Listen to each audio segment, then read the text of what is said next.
Welcome to Boulder City City Council this evening. Madam City Clerk will call this to order and have the posting and roll call, please. Thank you. The agenda was posted in accordance with Nevada open meeting law, and all members are present. Thank you. We would now invite Pastor Rudy Paredes to offer the invocation. I'll stand and remain standing for the pledge. Thank you. Thank you, Mr. Mayor. Let's bow our heads and pray. Our Heavenly Father, first of all, thank you so much for this day of life that you've given us. Thank you, Father, that we've come here together with the one purpose to seek the prosperity and welfare of our community. Father, I ask for your Spirit to be poured upon all the council members that are here. May your Spirit give them wisdom, clarity, so that our community, so that our city can continue to prosper, so that our city can continue to be this great community that has become. Father, I want to ask you to, again, be with all of us here. Whatever is on the agenda, Father, may you bless it and be with the families that are represented here, be with our children, our elderly, be with our police and our fire department and everybody that works or serves the city in whatever capacity. We just ask you to continue to bless us. We ask all this in your name, Jesus. Amen. Amen. Amen. Thank you, Pastor. I pledge allegiance to the flag of the United States of America and to the republic for which it stands, one nation, under God, indivisible, with liberty and justice for all.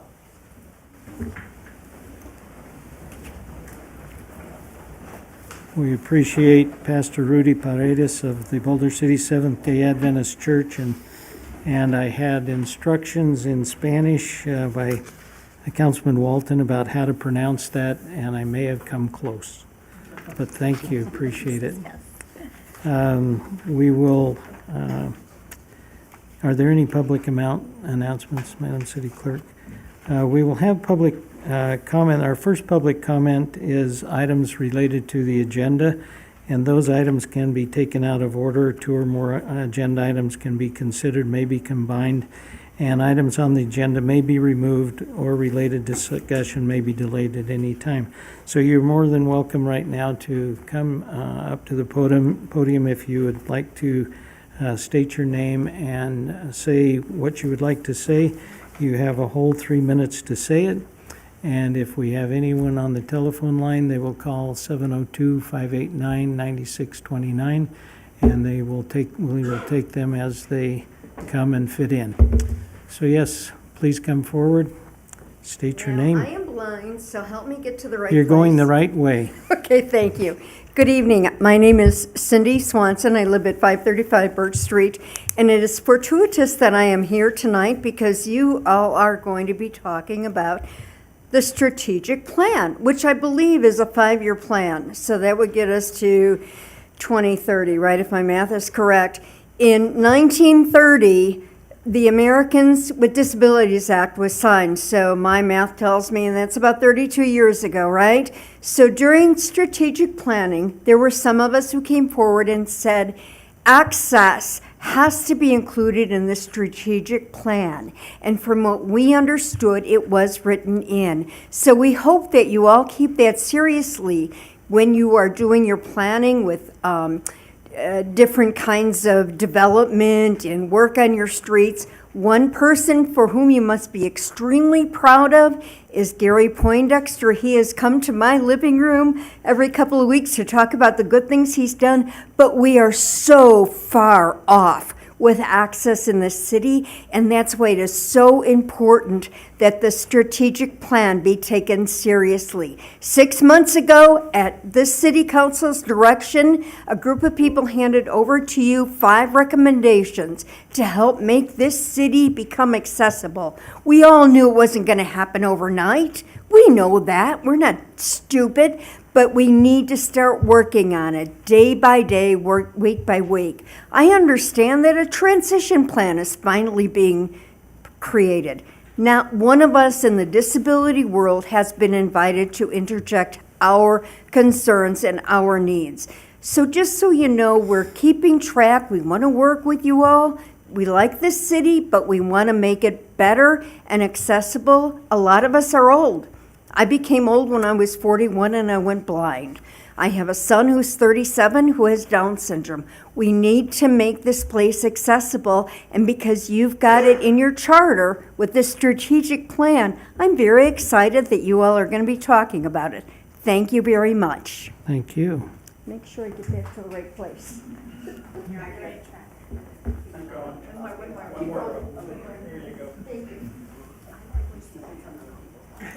So somebody is on the phone? Okay.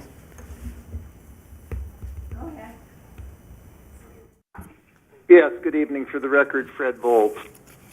Without any fanfare or public announcement, the city's finance function recently chose to add capital expenditures to the profit and loss operations statements for the 2 city-operated golf courses on pages 25 through 28 of Agenda Items 14's support materials. It was an intelligent change. However, the significant change from alleged profitability to a projected substantial loss for fiscal year 2025 should concern those of you familiar with running a business and perhaps not alarm those who have worked for government or served as institutional employees in the not-for-profit world. Budgeted losses are expected to total $8.4 million for fiscal year 2025. Losses taxpayers and ratepayers must make up from other public funding sources.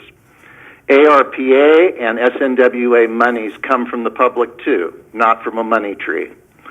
Further, the golf courses pay for water at discounted wholesale rates the city pays to SNWA, not the retail commercial rates applied to private entities such as Cascada. The golf courses have an unknown number of public works employees dedicated to their maintenance, perhaps as many as 10 or more between the 2 courses, accounting for several $100,000 of compensation expense that the golf courses never pay for out of their revenues unless they are curiously included in the line item expense described as technical. There is nothing technical about mowing and fertilizing lawns or repairing sprinklers in the same way as engineering or legal services would be technical. Good accounting practice would suggest that the golf courses also pay chargebacks for administrative services performed by City Hall staff departments, much as the city utility functions are heavily charged back for multiple services that are then re-included in utility rates. NRS 354.517 is quite clear on the elements of designating an enterprise fund.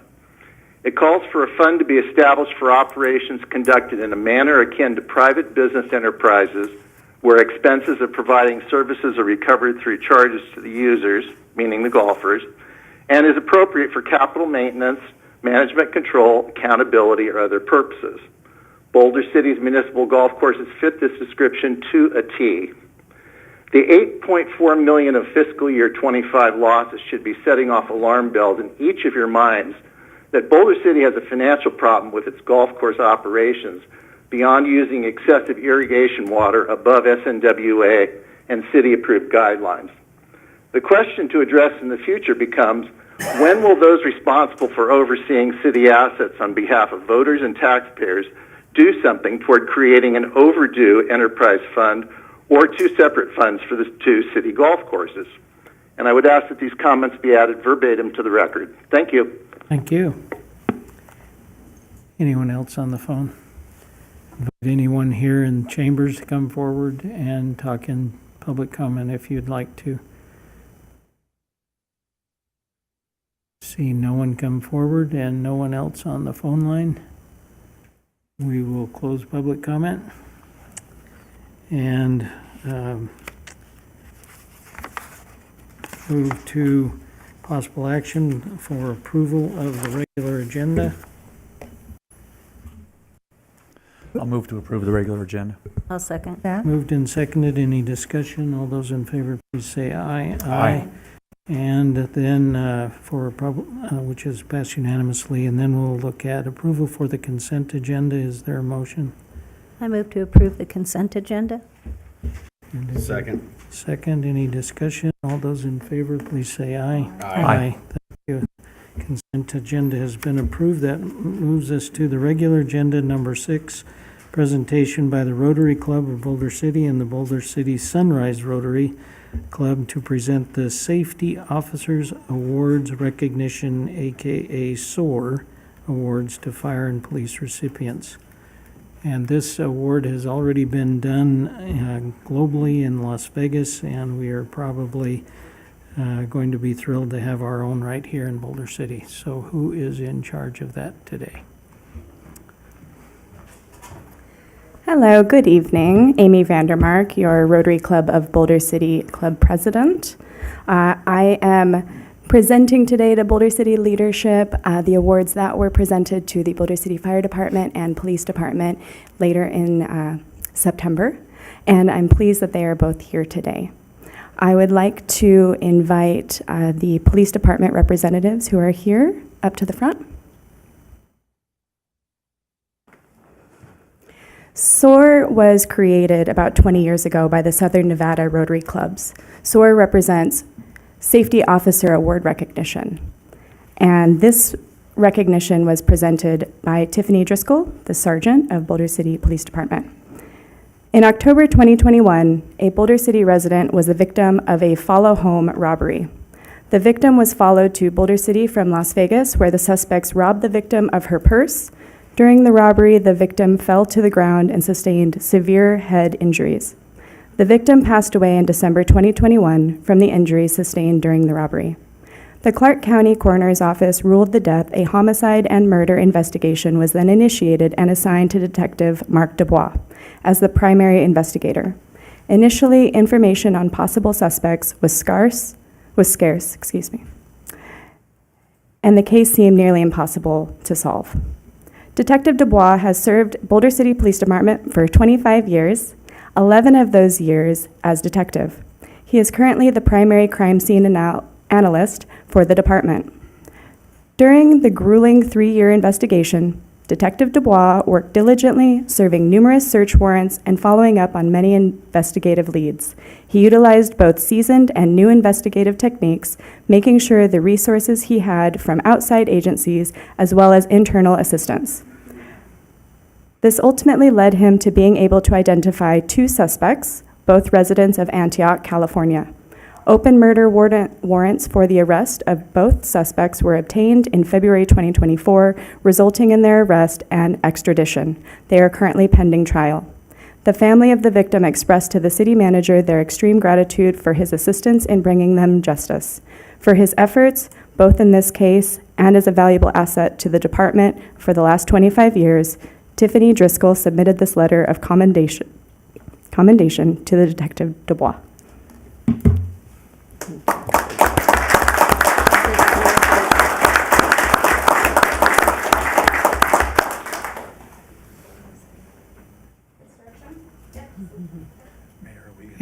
And just for the record, we're going to come down and get in this picture too.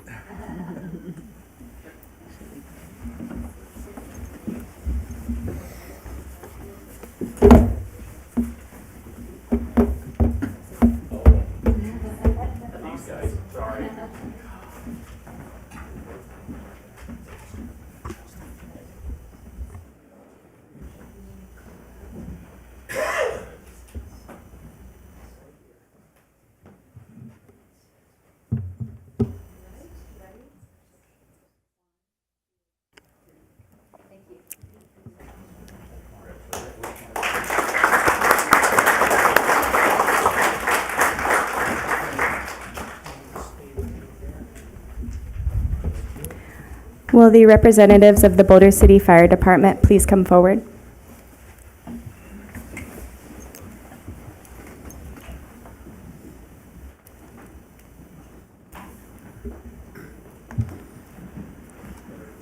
Good evening. Right here. Right here, yes.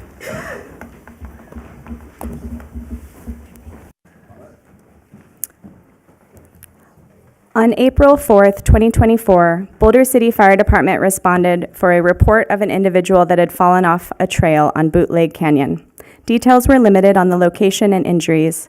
Boulder City Fire Department arrived at Bootleg Canyon within 8 minutes, along with their technical rescue equipment, and due to the limited information about the patient in darkness, immediately called for assistance from Henderson Fire Department and Mercy Air. The team developed a search plan and within 50 minutes was able to locate the victim that had fallen about 40 feet down a steep slope. The team set up a haul system to bring the patient up the slope within 20 minutes of locating her. She was then transported down the trail to an awaiting utility trail vehicle, which then transported to Mercy Air for transport to an area hospital. Technical rescues in mountainous areas are difficult, especially at night. It is important that mutual aid partners work together as a team to ensure a successful outcome. This was clearly an example of exceptional teamwork, and the actions of these Boulder City Fire Department personnel show their commitment to the citizens and visitors of Boulder City to ensure the most effective and efficient fire rescue and emergency services possible. The award recipients are as follows: Assistant Chief Josh Barone, Battalion Chief Scott Satterley, Captain Aaron Bleck, Captain Jimmy Whitworth, Engineer John Kingma, Firefighter Paramedic Ryan Bodley, Firefighter Paramedic Colton Doty, Firefighter Carl Ford, Firefighter Jason Tullis. Thank you.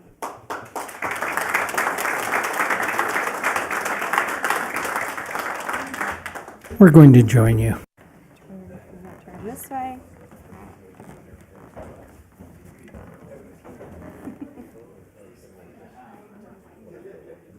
And then you'll take your photo with the city leadership.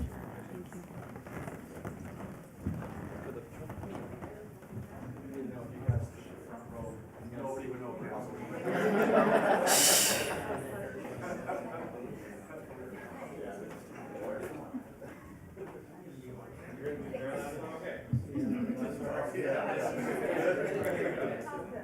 Oh, that's good.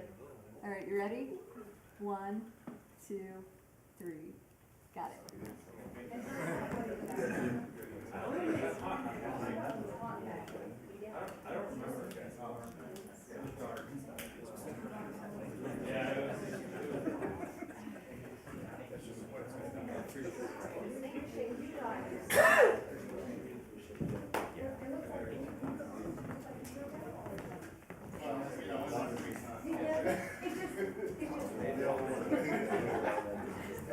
Thank you. Oh, thank you. Thanks. Thank you. Thank you.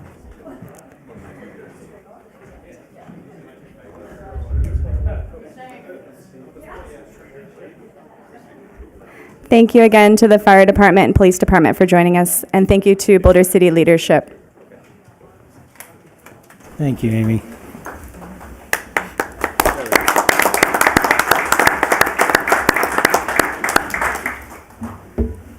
We will now move to number 7 on the agenda, presentation and acceptance of a ceremonial check, and the real check is coming. Go ahead, sir. Good evening, Mayor and Council. I'm Paul Sikora, and I am your Purchasing, Grants, and Risk Manager for the city. And today is a good day because it's a culmination of a year and a half of work. And I just wanted to take a moment to tell you about that work and why we're here before I introduce the presenters. A year and a half ago, the leadership in the city decided that it was worth a look to see just how good we are, and if there's things that we could do better as a city to help make us safer, stronger, and more capable as an entire organization. So we undertook the Pool Pack Enterprise Risk Management Excellence Award evaluation. And for the last year and a half, we have, the Pool Pack folks have come down and talked to every department director, most of the senior managers and people within the departments, and went through a list of over 300 best practices that were accumulated throughout the United States and through the Pool Pack community. And they helped us implement many of those best practices, ones that we didn't have, policies, procedures. And here we are. We're at the end of the tunnel, a year and a half later, and I can tell you that we have successfully completed everything that we're required to receive the award. This is a very prestigious award. Out of 140 Pool Pack member agencies, we are just the 5th to receive this. It comes with a few awards and presentations, which I'll turn over to Marshall. But I had the privilege of herding all the cats for the city staff during this exercise for the last year and a half. And I can tell you the feedback I got from all the directors was that they feel like we are more capable and more ready now to serve our community. And everybody is happy that we went through it. So with that said, Marshall and Jared from Pool Pack, Marshall Smith and Jared Hickman are here to make a presentation to the city. Thank you, Paul. Yep. So that was a hard act to follow there with your Rotary presentations. Marshall Smith, I have the privilege of serving as the risk manager for Pool Pack. Jared Hickman is also here with me. Together we make up the risk management team for Pool Pack. And it is our pleasure to be here today to present to Boulder City the coveted Enterprise Risk Management Excellence Program Award. I've been here before the board and explained that Pool Pact is a nonprofit entity that was established in 1987 for local governments to combine to pool their risks and their assets. And it has since then evolved to assist public entities, and only public entities in Nevada, with best practices and policies. The Enterprise Risk Management Program is a living and evolving document. It has changed. Paul saw that evolution. As we go through each one of the different departments, we always ask one question that asks, what innovative program, policy, procedure is your department using that's not referenced in this survey? And quite often we'll say, well, you didn't ask me about this, and we'll talk about that and specifically how it is impacting that department. We'll put that into the program and to ask other members about. So the program necessarily involves nearly every department that any one of our entities has, and we call it the Enterprise Program because every department in every entity impacts every other department. So when we have a department that has just dynamic, effective leadership, good practices, good best practices and policies, it's going to have engaged and productive employees. And that has a direct positive impact on every other department. The contrary is true as well.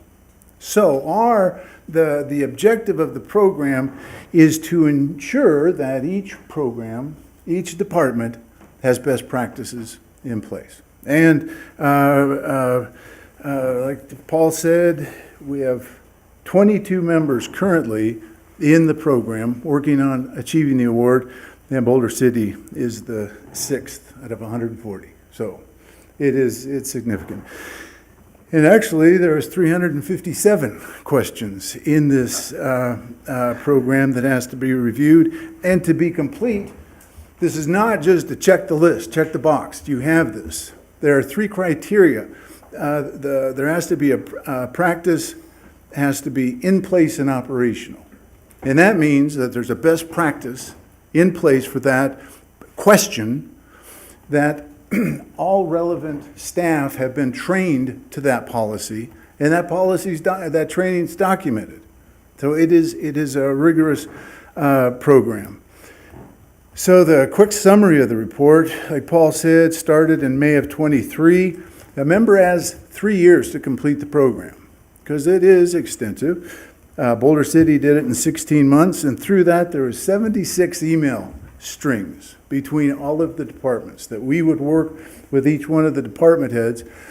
And then we had 31 conferences. A lot of them were here in Boulder, a lot of them were Zoom conferences. But that's when we talk about, do you have this policy in place? We say, yes, well, send it to us and we'll take a look at it. So we looked at those policies And in the few places where there was a need for an update, we helped with that. And it's the achievement of this award is very cooperative. Everybody has to work together, but it's got to start with leadership. You know, the Boulder City leadership says this is something to do. Now, quickly, I'm going to go over the people who were involved in this. And that's Paul, of course, and Paul was involved in the risk management section and the fiscal controls section. Lourdes Martin, I've been working with Lourdes for a number of years. It was she did the human resources. Koki Booth, we did the board governance section. Ben Jurek, cybersecurity. Chief Chesser, fire services. Gary Poindexter, he was involved in vehicle fleet, risk management, streets and roads, and public works sections. Tim Lynch, streets and roads. Jim Keene, public works. Julie Calloway, parks and recreation. Cherie Brennan, aquatics facility. And I'm telling you, as I'm going through these, I'm thinking about how much I enjoyed learning and working with each one of these. And we got, of course, Tim Shea, Boulder City Police, and Dave Stanton, Public Works. So this was truly a cooperative effort, and everybody had to keep working to get this thing through. And the program requires that every department complete every question in every section. So you can't just have one department that does really well. Every department has to complete it. So the achievement of this award has high significance to Boulder City, but I point out it has high significance to the other 140 members of Pool Pact, because we're all in this together. When Boulder City has a claim, a workers' comp claim or a general liability claim, all other 140 members contribute to paying that claim. So we truly are all in this together. And that's why we believe the Enterprise Risk Management Committee, who approved the award today at their meeting, puts this public recognition together along with an award, a financial award, and a really cool looking plaque. And it's $27,350 that is going to be awarded to be used for further enterprise risk management efforts.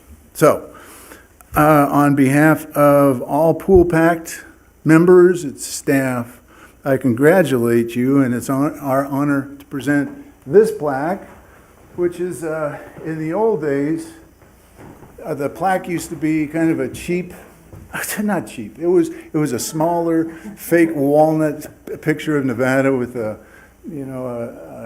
green aluminum plaque. So we intended this to be something that can be hung in a place of honor, so your citizens and staff can look at this and say, this means something, in addition to the cash. But we take some effort in putting that plaque together. Thank and then you. also, for the first time, award recipients, we have come up with challenge coins for this program.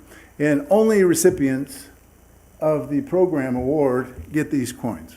So I'd like to present these to all of those people and to the board and the acting city manager, and I'll let you hand these out. How about that? Okay. We'd like a photo op with everybody, if you don't mind, with you. If all of the Mr. Mayor? directors and people that were mentioned by Marshall, please come forward. So could we ask some defining questions? Oh, please, it's your meeting, sir. Sure, you betcha. Councilman Walton? We thought we were going to get out of here easy. Relatively. Yes, Steve. Thank you. Thank you for the description. And great work to everybody, but I'll be brief with my questions. Is there an annual compliance that is ongoing, and then is there a recertification for the Excellence Award as time goes on? Could you please? Damn fine question. I should have included that in the presentation. The award is viable for 3 years. So, and because we've learned that there's turnover. And hopefully, once we get a member through the program with those policies and practices in place, in 3 years, whoever comes along, those policies should be in place. and it may take some tweaking. There may be some legislative updates, case law that'll change something, and we'll pick that up again in 3 years. Good question. Great, thank you. And so when we get a new city manager, will you make sure to make some contact there? So that, Absolutely. okay, awesome. Thanks. That's all I had, Mayor. Thank you. Any other questions or comments? Go ahead. I just wanted to make a comment. One of the things that I was impressed with is that they said they would come out and make a video of any department that needed help with something. And I thought a lot of times a video is better than words. And so I was quite impressed with the fact that you would do the videos on how to do different things safely. So thank you. And thank you for your contribution to the whole thing, Yeah. Councilwoman Booth. So yes, we'd love to have a picture. That's-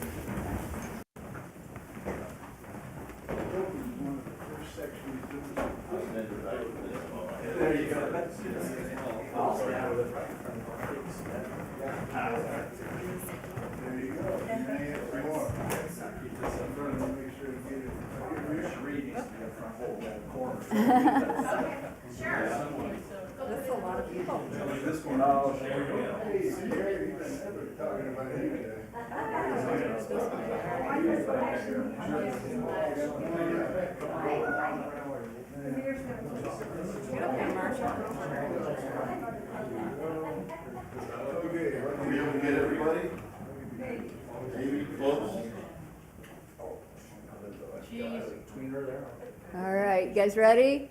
I can't see Marshall. There we go. 1, 2, 3. Got it. I'm going to get a tight picture. Awesome. Thank you.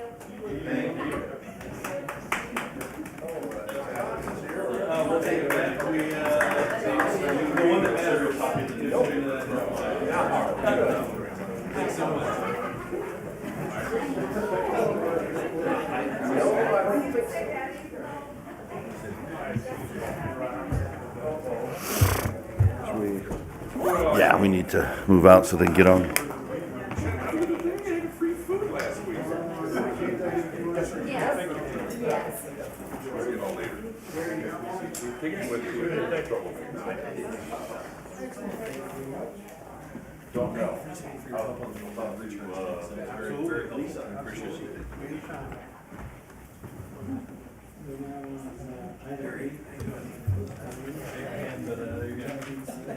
Report. Good evening, Mayor Hardy and members of the City Council. I'm Michael Mays, your Community Development Director, and in that role tonight, I'm here to present the annual report to the City Council of the Community Development Department. There are 5 responsibilities of the Community Development Department. They include building permits and inspections, planning and zoning, economic development, code enforcement, and historic preservation. I just want to touch on each of these areas briefly to give you an update on the activities over the past year. Starting with building permits and inspections.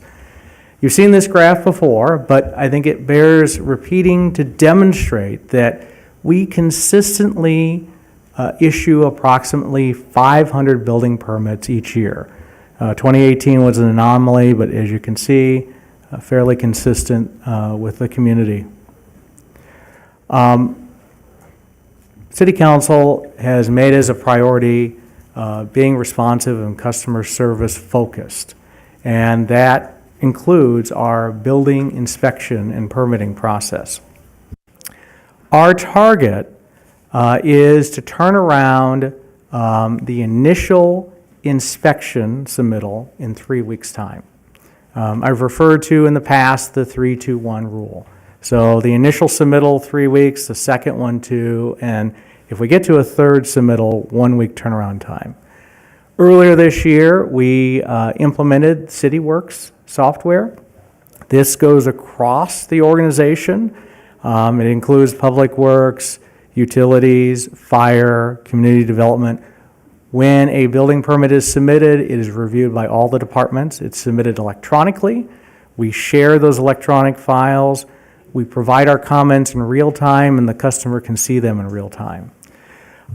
Since April, we have been able to turn around those plans in another 3 weeks' time. And in fact, the average is 6.22 days, so well under the 3-week target.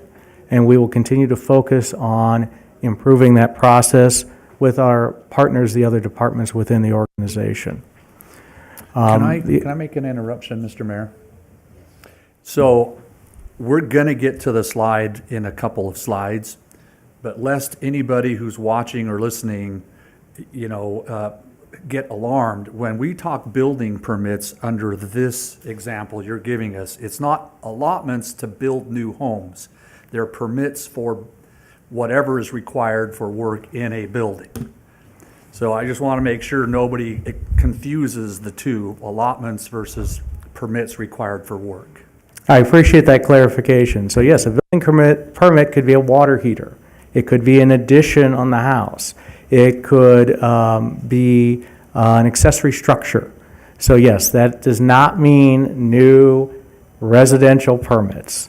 That is all kinds of building permits, and we certainly encourage our residents to reinvest in their community and to get the appropriate permits to do so. So contributing efforts besides electronic submission, I can tell you that with electronic submission, it speeds up the process for review by staff and then getting the comments back to the applicant. I already mentioned the 321 rule, but we also have checklists in place. What we were finding before is that people would submit for a building permit application, they'd be missing several items. So we make sure they have the checklist they need so they can go through that and make sure they provide a complete submittal, which saves time on both sides. And of course, we couldn't be able to do this without the multi-department effort. That's key. Moving on to planning and zoning. We welcomed a new city planner, Nikisha Lyon, and we've been very pleased with the work that she's done for the community over the last several months. We are working with the other departments, including the city clerk's office and the city attorney, on hiring a firm to address Title 11, a comprehensive review of Title 11. I've been talking for a couple of years now about how elements of Title 11, which is our zoning code, need to be updated. And so we're very much looking forward to moving forward that effort to make it easier to read and easier to understand with our customers as well as our employees. So, to the allotment process. We have the growth control ordinance that says that we cannot issue more than 120 residential permits each year. The green bars showing the last roughly 10 construction years, and a construction year begins July 1 of each year and goes till June 30 of the following year. That shows the maximum of 120. As you can see, the actual issuance of residential permits has been far below that maximum threshold. And it's important to point out that we are very much following the growth control ordinance and nowhere meeting the maximum number of residential permits each year. Moving on to economic development. There have been several initiatives. Our economic development coordinator has provided guidance and support to 256 business owners. We continue to administer the RDA grant program. These are important grants that support local businesses and encourage reinvestment. We also have the special event program that helps nonprofits utilize tax dollars to help bring in more people into the community, which helps our local economy. We successfully implemented the wayfinding implementation, continue to use Pacer AI, and completed the economic development plan last year. So this shows how much RDA funds are being used toward business grants. This has been our goal of our department for several years, to make sure that businesses are utilizing those funds. Those RDA funds are return on investment not only to the city but the other taxing bodies to help increase reinvestment and property values within the RDA. This is something we've been tracking for several years. The vacancy rate of the retail and office spaces within the community. You can see on the left, it shows Boulder City's vacancy rate, ranging anywhere from 4 to 7% compared to the Las Vegas Valley. And you will note there's a significant increase within this past comparative quarter on Boulder City's vacancy rate. This is largely attributed to the Medillac, former Vaughn's retail space. Obviously, when you have a community that doesn't have as much office and retail space, any significant vacancy that occurs will impact those numbers. And I just want to reassure the council that we are working to encourage reinvestment, helping identify locations for businesses that are looking to either relocate to Boulder City or expand within the community. And that, again, is a key role of our economic development coordinator.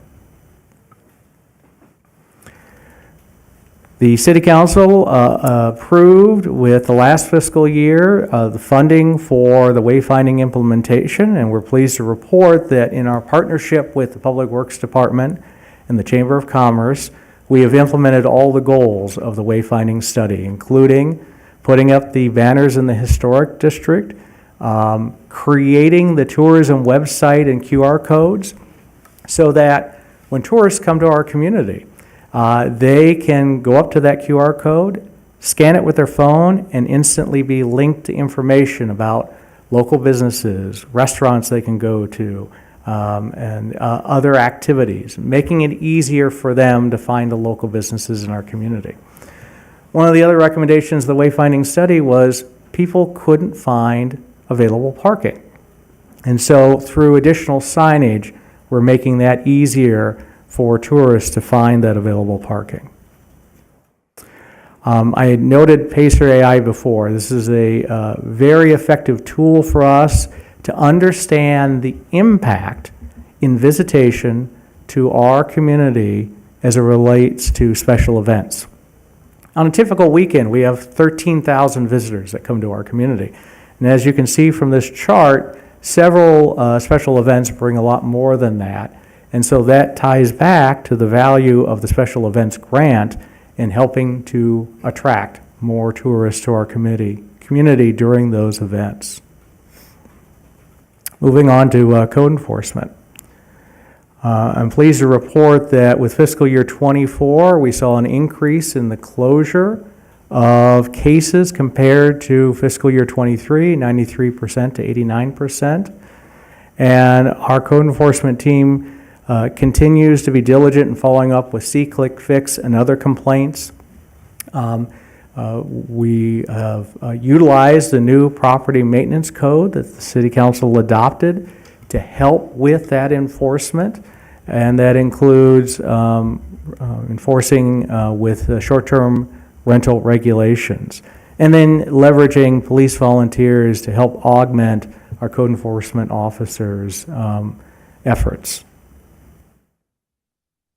Moving on to historic preservation.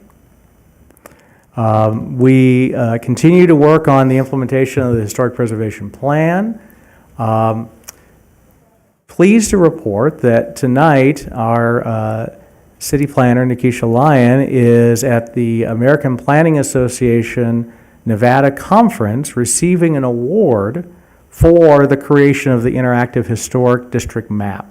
This is the online map that makes it much easier for the property owners within our historic district to find out, based on address, what regulations apply to them, design guidelines, resources. It's a great way to convey that information, and we're going to go beyond that to provide additional information and communication to the property owners within the district about those resources.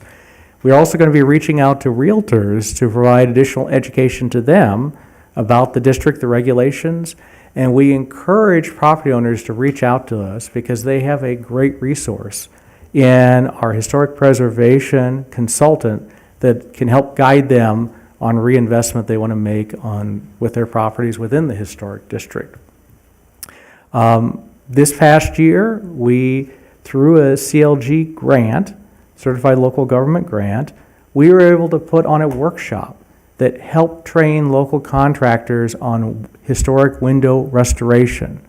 Now we have contractors that we can refer homeowners and property owners to if they want to restore their windows. And this was a partnership with the City of Las Vegas and obviously the State Historic Preservation Office. Regarding the Historic Preservation Plan, we have 2 years left in the implementation of this plan. And as you can see, we have implemented 100% of the high priority items, which included the adoption of the Historic Preservation Ordinance, adoption of the design guidelines, which occurred earlier this year, and implementation of the Historic Preservation Grant that is available to our homeowners, and there's a separate grant available to our businesses to help preserve historic properties within the community.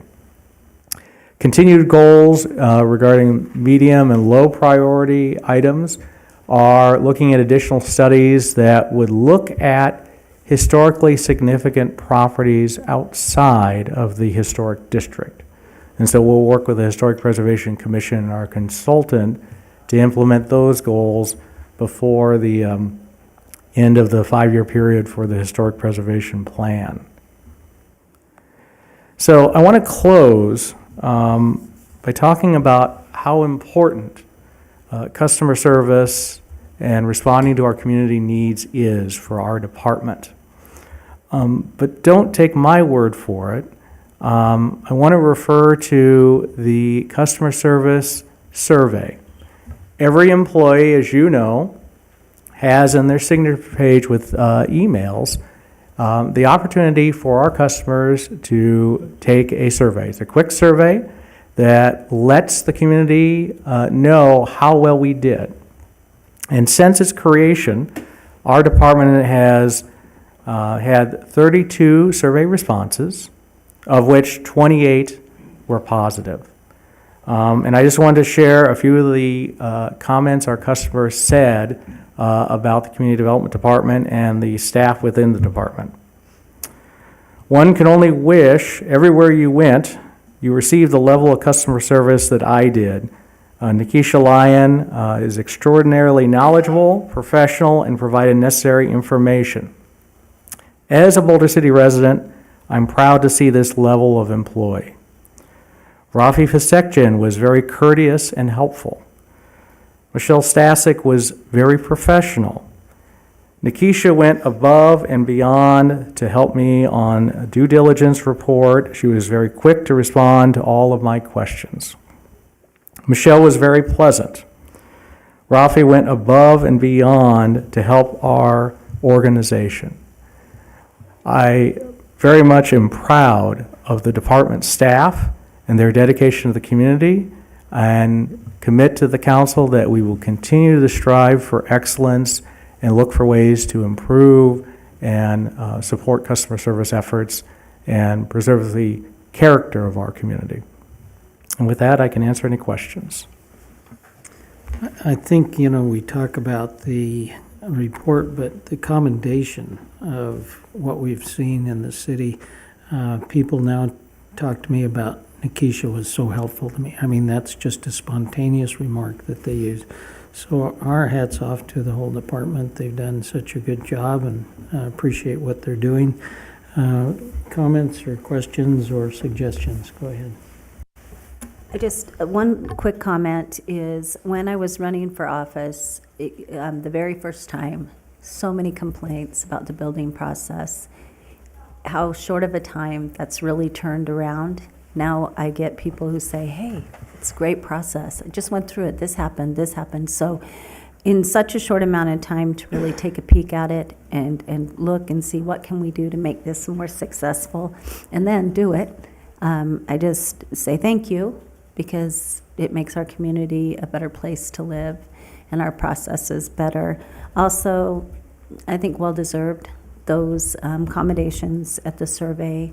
I probably didn't need a survey to know how well you were doing, because there's a private survey that happens when we walk the streets of Boulder City and what people tell us. So thank you very much for wearing multiple hats right now and for running your department in the way that you do. You're very much appreciated. Thank you.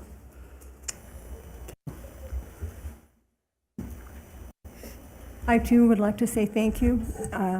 I think that when I was campaigning, I ran into a lot of the same things Sherry did, so it's nice not to be hearing all those complaints anymore. So I want to thank everybody on the team. Thank you. Same here. No more complaints. Fantastic job.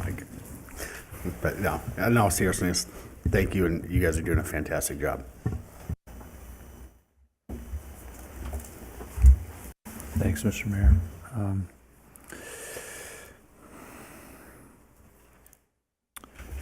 You mentioned the economic development plan that was completed. Could you touch on some of the highlights that were incorporated in that, and as you do so, how generally speaking that benefited some of the businesses, either directly or indirectly, please? So the plan was developed several years ago as a way to respond to the needs of the business community. It included outreach efforts to the business community that helped establish goals. Similar to our strategic plan, it had action steps. And so we worked with the other departments in the implementation of those. In fact, one of those was the recommendation on conducting a wayfinding study, which was accomplished and implemented. Other ways was further engagement with the business community to ensure there was ongoing communication and support for their efforts. There was action items that talked about how we engage with the solar developers within our community and have conversations with them. Its overall goal was looking at sustainable economic development within the community. And so those were kind of some of the action items that were included in the plan. Thank you, appreciate that. And I asked this of you yesterday, and I'd just like to point out for anybody that's interested on the vacancy rate, it's by square footage, not by business name or address. When I first read it, I was imagining the addresses that were vacant, and as you clarified that, clearly when you give the example of the Vaughn's Meadowlark, yeah, you add that as a vacant structure, that really changes our numbers substantially. So thank you for identifying that. And in our values in the new strategic plan, we talk about caring and accessible customer outreach and customer service, and we've really made mountainous strides in that. And particularly, I think your department is one that people probably touch the most in the broad spectrum of our citizens. And to be able to come to the level of positive feedback and the process improvements that have been done there are really fantastic. That really, absolutely, when somebody has a project that they want to accomplish, there's enough stress going on and finding contractors and getting the design appropriate, and then getting your permits doesn't need to be an additional stress on top of that, which has been. And now it's almost, I would say, 180 degrees different in the better form. So thank you for the mountainous strides you and your staff have made, the priority that you've put there in the process, as well as, we've never had a people issue. It's always been just figuring the processes out, right? So thank you for that. And that's all I have, Mr. Mayor. Thanks. All right, thank you. Go ahead. Just one more quick thing, because I don't think people really realize it when it says like Rafi or yourself go above and beyond. I know that recently with the closing of the 99-cent store, and that was a huge concern, that you guys were so proactive and you went out and looked at markets that could come in there to, without knowing, right, that we'd be able to have Dollar Tree. making sure I know, come in. So I don't think people recognize really how much you do to bring business here or to facilitate business within our community, to be able to help with our economy and to help to make sure those buildings are not vacated. And I know that you'll continue to do that, and we very much appreciate it. And I know that you have projects with the funding for bringing in the 12 kV for the business district downtown, which I think is going to be wonderful.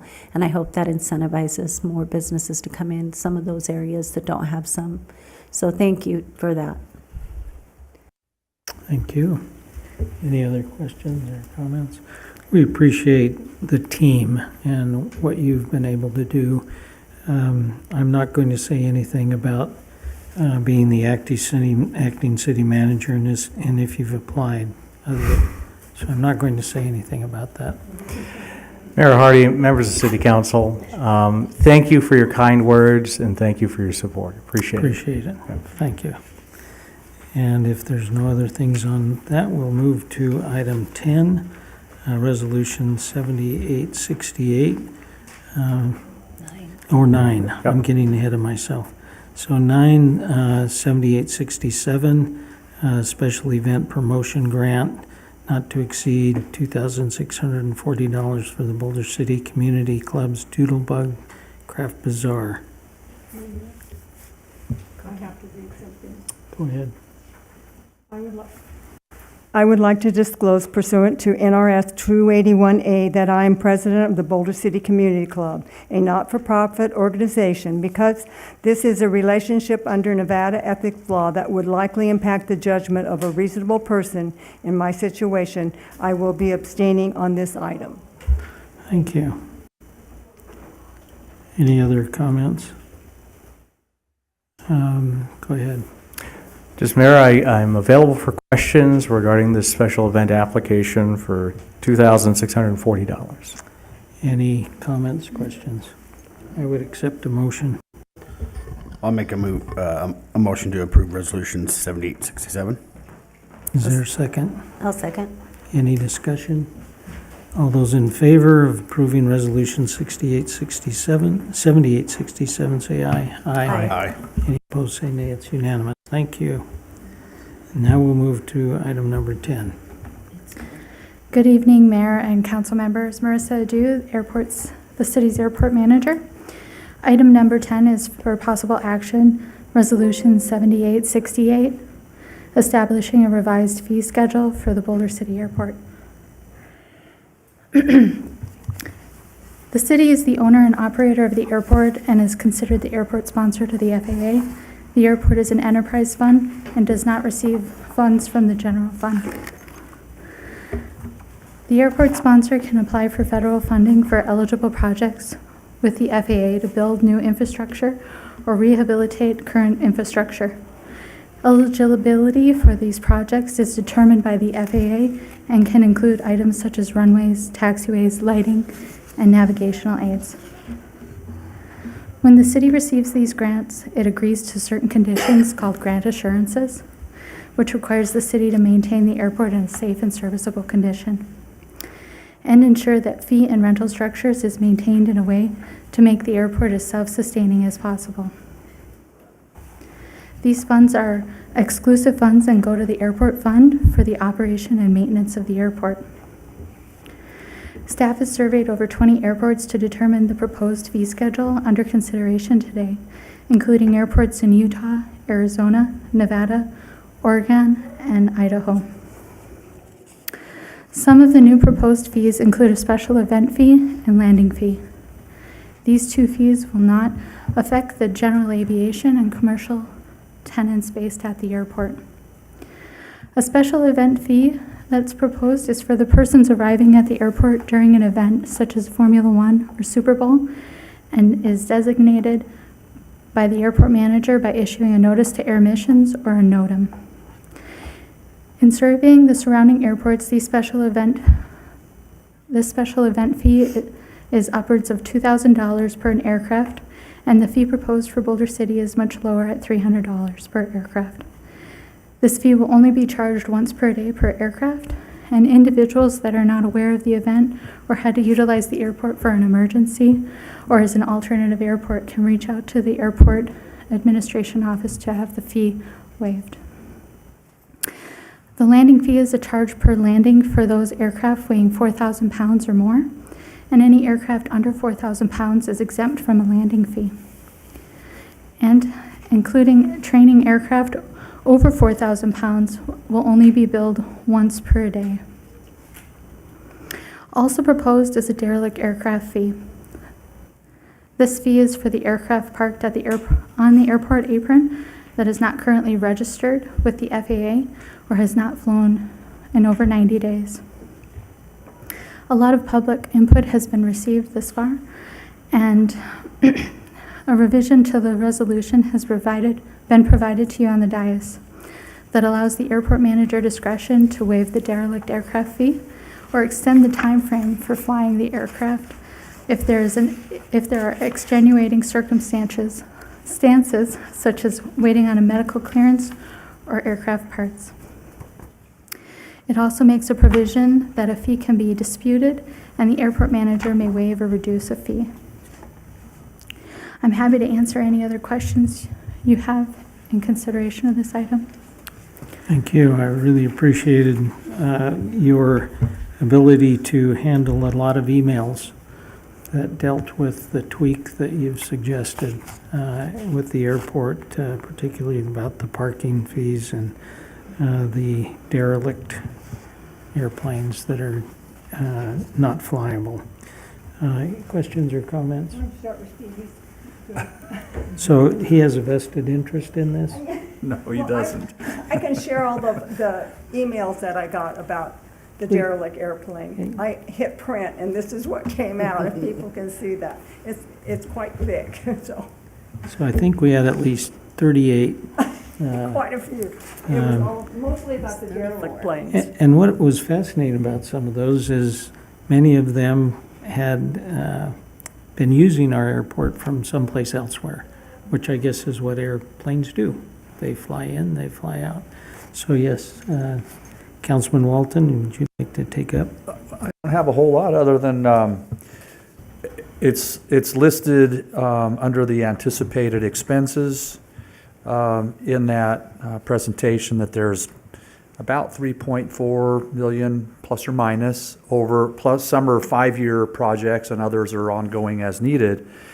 And so there's a fair amount of expense that's not going to be covered by grants that we need to fund and keep the airport self-sustaining, the fund self-sustaining. So I think these are reasonable fees, and I appreciate the fact that they've been kind of averaged or compared to comparable airports, and I think it's the right thing for our airport. I appreciate that the working group has had a chance to kind of look at it, and so we have our stakeholders that are also buying in on this. Thank you for engaging them, Marissa. And thank you for this modification to the discretion for the derelict aircraft section there, if you will. There are a variety of things, and the goal, right, the overall goal is use the airport actively with a functioning aircraft. And so if somebody can't or has lost interest or whatever, then we'll help them kind of find a way to either remove their aircraft or change their circumstance, whatever the case might be, so that we don't end up with exorbitant fees that we may or may not be able to collect. And so I think that's the right thing to. The challenge for you is going to be going forward is in exercising your discretion to have it be consistent and not people view their circumstances the same or different than the last person that had the discretion exercise. So we trust you on that and look forward to you doing the right things there that we are confident that you will do. So that's really all that I had, and I appreciate the efforts that have gone forward on this and the feedback from those business impact statements that we received. So that's all I have, Mr. Mayor. Thanks. Thank you. I did have a question. What defines a special event? When, like, I saw some of these, and I agree. Super Bowl is a special event, or Formula One. How will we base our formula for whether or not it is a special event? I think it really determines, we've had experience now with a couple of larger events. Typically, we've not seen the amount of traffic that since I've been here that we've seen with Formula One last year and Super Bowl earlier this spring. So it's those are the only two that can come to my mind right now. As Las Vegas continues to become busier and we have overflow traffic coming to our airport, that time will tell, I think. But So it's not just like a Raiders game? no. It would have to be Not saying that's not a special event for those of you who are Raiders fans, just saying that it's not just those typical things that you might see where one or two extra might come in. It's when we get inundated with extra airplanes coming in because of the size and scope of the event. Yes. Okay, and I too want to say thank you very much after reading the 34 emails specifically to this and the reasoning. We talked about that. Pilots have to have a medical, and every once in a while something happens where your medical gets a little suspended for a little while until you can solve that health issue. So I love the idea that you said you're also looking at the 7 years that you can register with the FAA, right? And it's a 7-year license, is that what you said? Right, registration for your aircraft has to be renewed every 7 years. So it's quite some time for your aircraft to become unregistered or deregistered with the FAA. Yeah, and derelict. So it's not something, and I love that you've give these a little bit of exception so that we can understand on a case-to-case basis why it is sitting there for so long, maybe. So thank you. Thank you. You're welcome.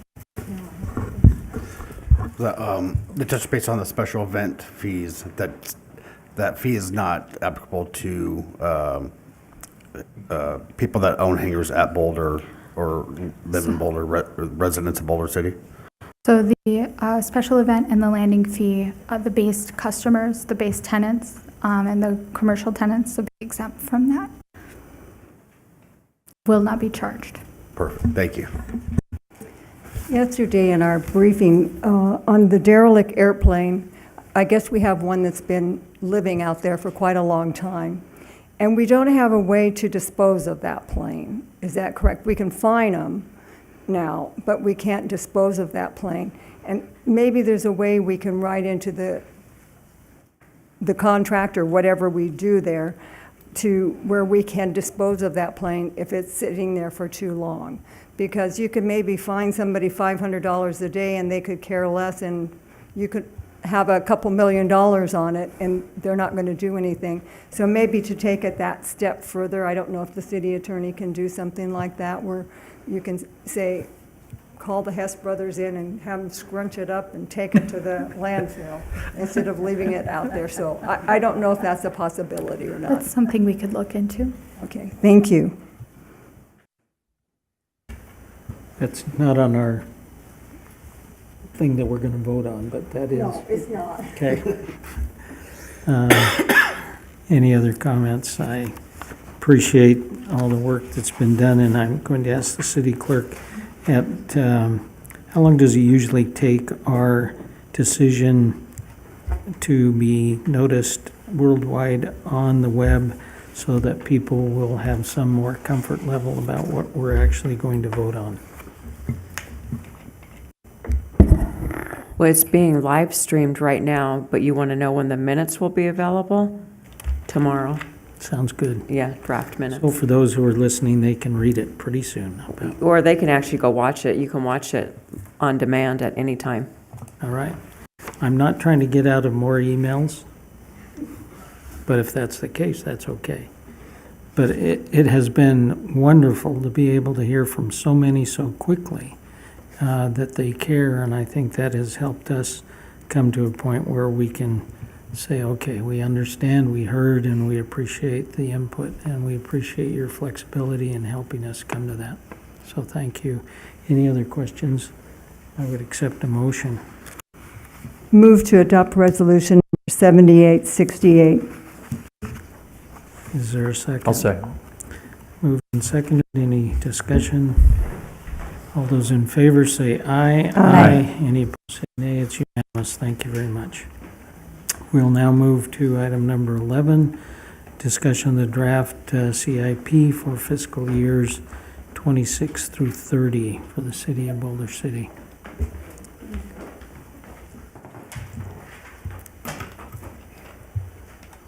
Hello, Angela Mannanen, Budget Manager, and presenting the current 5-year capital improvement plan for Boulder City. So the purpose of the capital improvement plan is to annually review and monitor the state of the city's capital equipment and infrastructure. It sets priorities for replacement and renovation based on needs, funding, alternatives, and availability of resources. So actually planning the 5-year CIP is actually mandated by NRS 350.013. And what it includes the current status of the city's infrastructure, replacement and renovation needs, and also potential new projects. So when planning the CIP, all projects ongoing and proposed shall be prioritized based on analysis of current needs and resources and availability. All related costs for every capital project, including but not limited to operation, maintenance, and replacement costs, shall be fully identified by a funding source.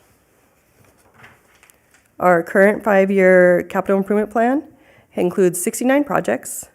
The total cost of these is $133.5 million. The current CIP for fiscal year 26 includes 38 projects with a combined cost of $30.5 million.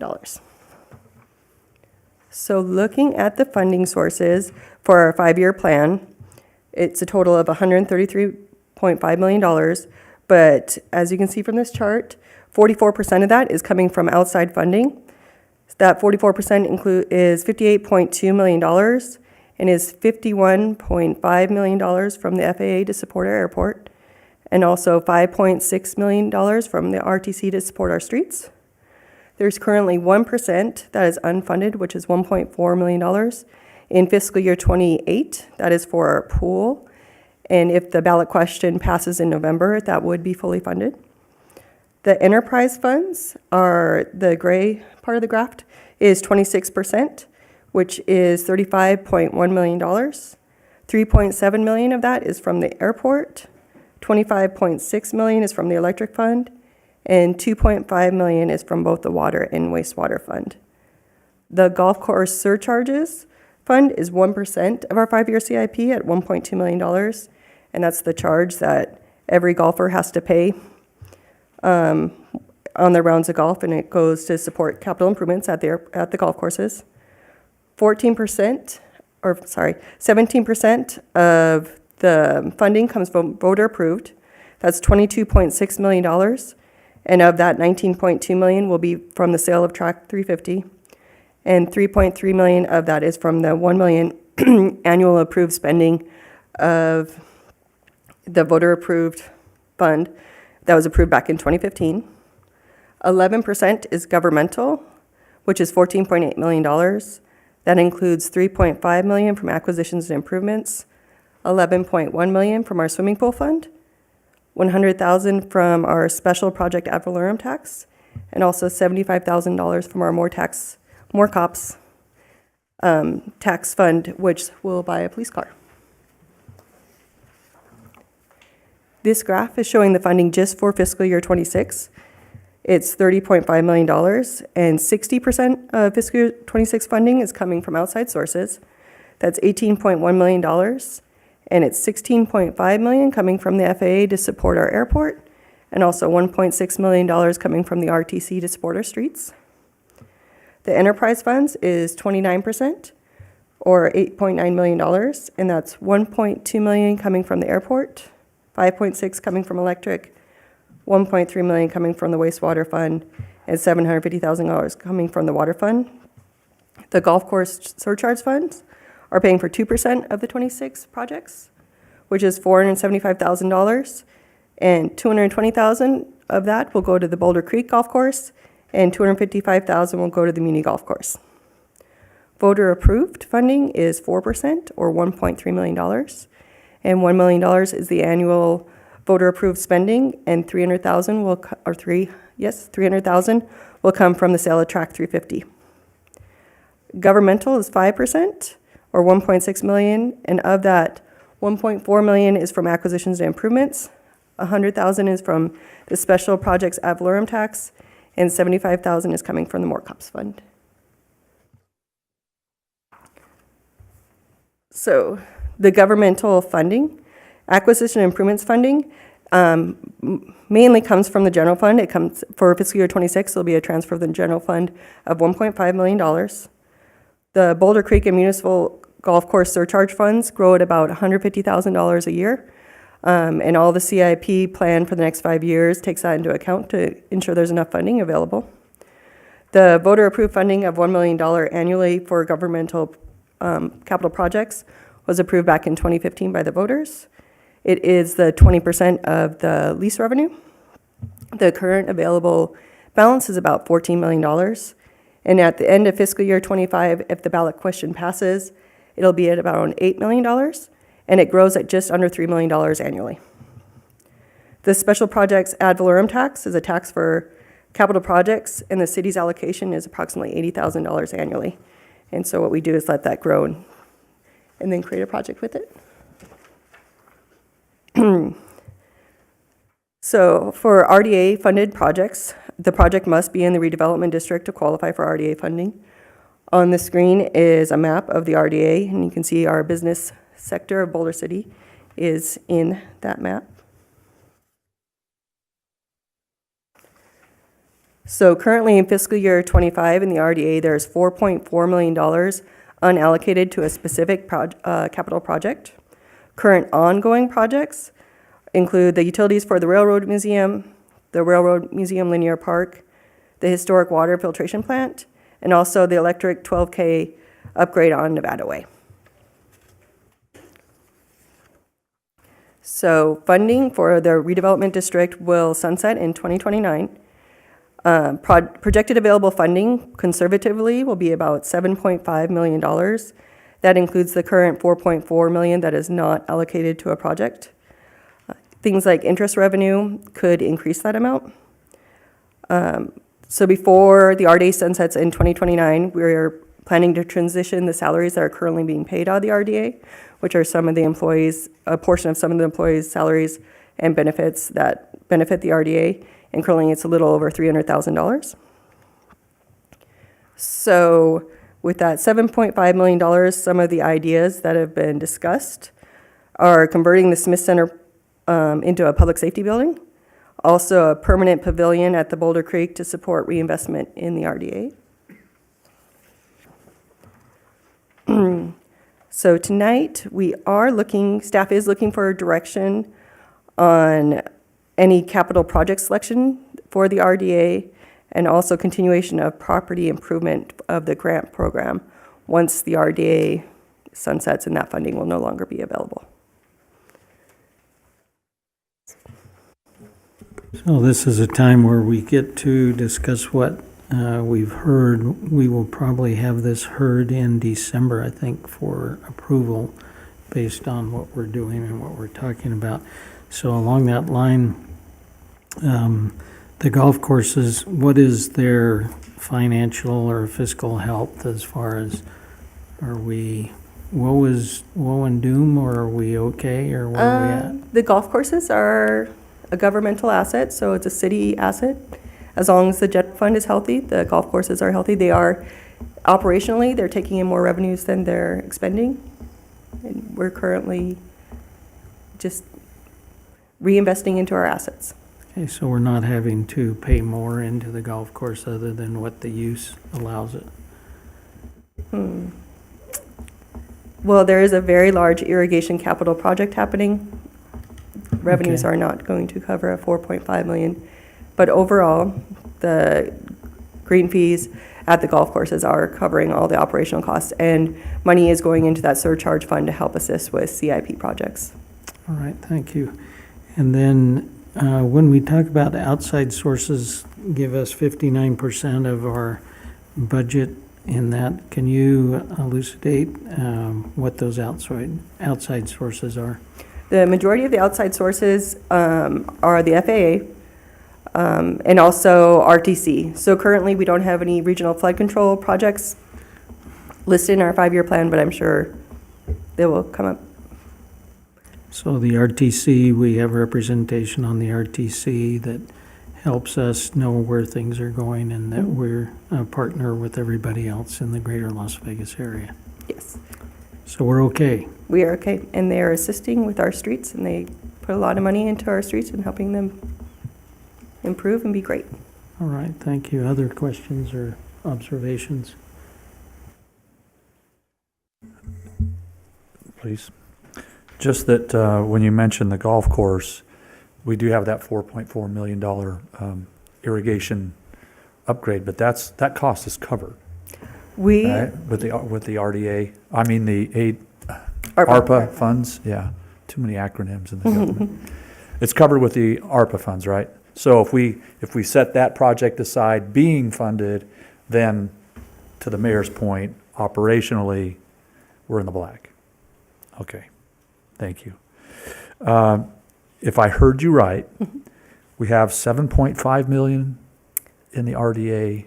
We will by the time it sunsets in Okay. 2029. And that's where I was going, yeah. Currently, we have 4.4. Okay. So then the question becomes, in this RDA area, what we might want to do there. And so my question is, ideas for future projects, that slide, we have the two, converting the Smith Building and then a permanent pavilion.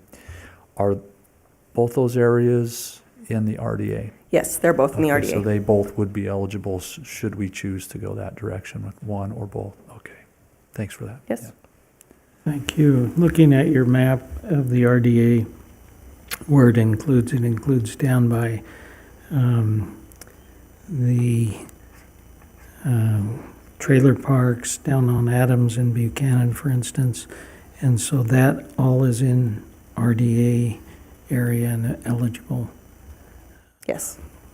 And so if the city were trying to look at a project to do something, that would be eligible to look at what we're doing. That's all in RDA. Yeah, so everything that's highlighted in the salmon is within the district, and eligible projects would have to be within the district. Okay.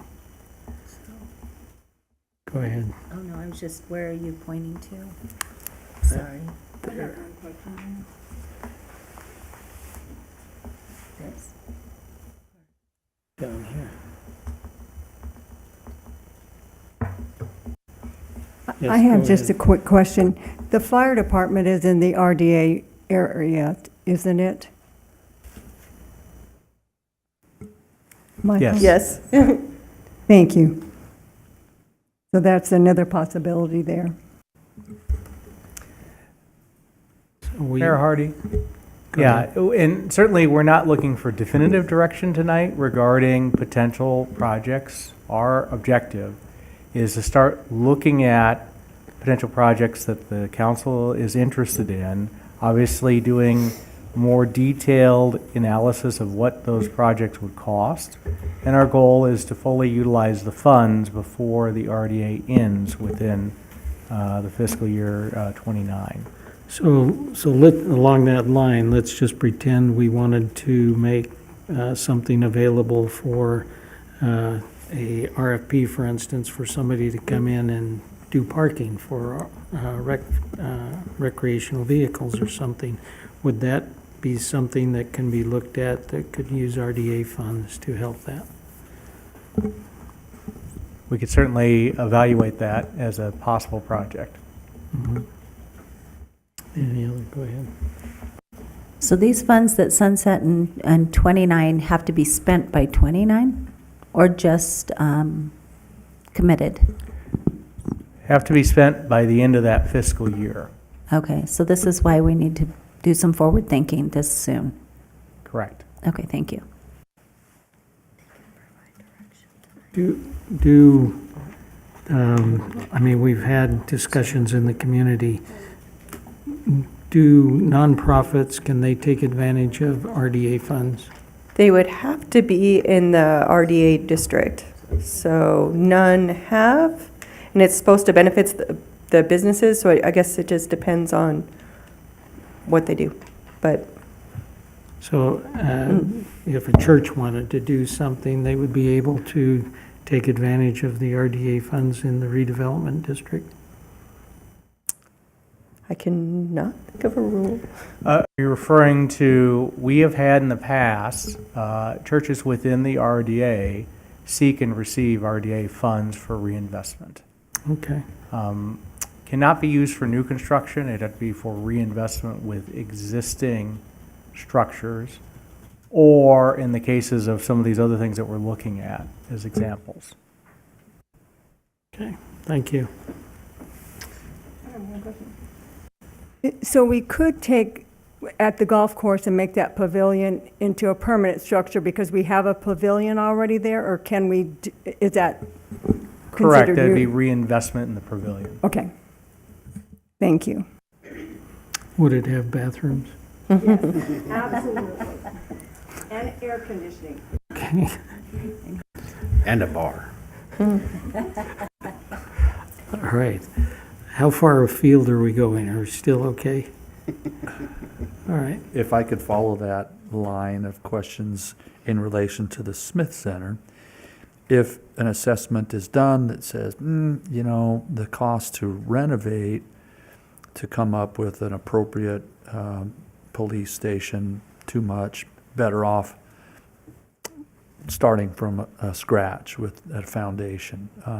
Would that be considered new construction, or would it be considered reinvestment in the property? Or, where's the gray and the black and the white in that?